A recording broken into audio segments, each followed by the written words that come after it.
जयपुर के राजा की पुत्री ठाकुर जी की बहुत बड़ी भक्त थी। वह पूरा दिन ठाकुर जी की सेवा पूजा में ही मग्न रहती। तो राजा की पुत्री का विवाह हुआ करौली राजस्थान में, जहां मदन मोहन जी अभी विराजते हैं। तो राजा की पुत्री का जब विवाह हुआ तो पुत्री से राजा ने कहा, बिटिया यह बताओ तुम्हारा विवाह है, तुमको हम दहेज में क्या दें? वैसे तो हमने सब दिया, लेकिन फिर भी तुम्हारी कोई इच्छा हो तो मांगो। पुत्री ने कहा, पिताजी मुझे सबसे ज्यादा प्रेम श्री मदन मोहन जी से है, तो क्या आप मुझे मदन मोहन जी दे सकते हैं? मैं इनकी सेवा पूजा अपनी ससुराल में करना चाहती हूँ। ये बात सुनकर राजा रोने लगा और अपनी पुत्री के चरणों में सर झुका के बोला, मुझे क्षमा कर दे पुत्री, तू जो मांगेगी सो दूंगा, पर यह मेरे हृदय है, मैं इनको नहीं दे सकता।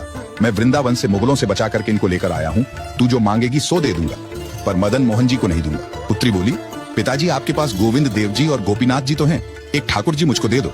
पर राजा ने अपनी पुत्री की बात नहीं सुनी और पुत्री की जिद हो गई कि मुझे तो मदन मोहन जी ही चाहिए, नहीं तो मैं विदा नहीं होंगी।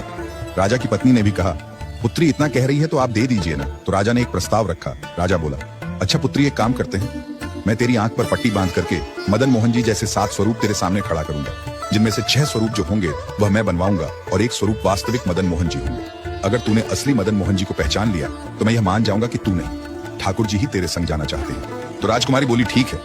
राजा ने कारीगरों को बुलवाया और मदन मोहन जी जैसे 6 स्वरूप बनवाए और सभी का एक जैसा श्रृंगार किया। पुत्री की आंख पर पट्टी बांधी और कहा कि अगर तू असली मदन मोहन जी पहचान लेगी तो मैं ठाकुर जी को तेरे संग भेज दूंगा।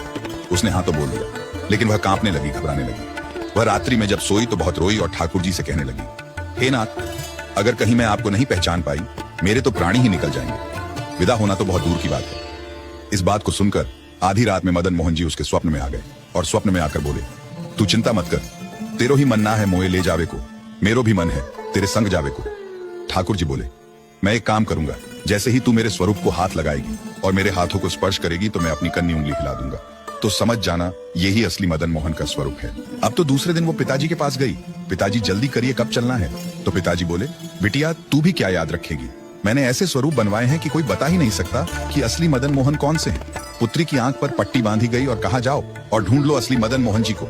उसने जाकर के जैसे ही सभी स्वरूपों को स्पर्श करना प्रारंभ किया, 1 से लेकर 4 स्वरूप को स्पर्श करने के बाद पुत्री ने चारों को असली होने से मना कर दिया। और जैसे ही 5वें ठाकुर के स्वरूप को स्पर्श किया और हाथों की उंगली को स्पर्श किया तो ठाकुर जी ने अपनी कन्नी उंगली हिला दी। और जैसे ही कन्नी उंगली हिलाई तो पुत्री बोली, पिताजी यही है मदन मोहन जी। राजा के नेत्रों से आंसू गिर गए। राजा अपनी पुत्री के चरणों में गिर गए और उठ करके अपनी बिटिया को गले से लगा लिया और पुत्री के कान में बोले, मैंने ठाकुर जी की कन्नी उंगली हिलते हुए देख ली, मुझे यह बात पता चल गई है कि तेरी ही जिद नहीं है इनको ले जाने की, इनकी भी जिद है तेरे संग जाने की। और महाराज गाजे बाजे रथ में विराजमान होकर श्री मदन मोहन लाल जी करौली राजस्थान को प्रस्थान कर गए।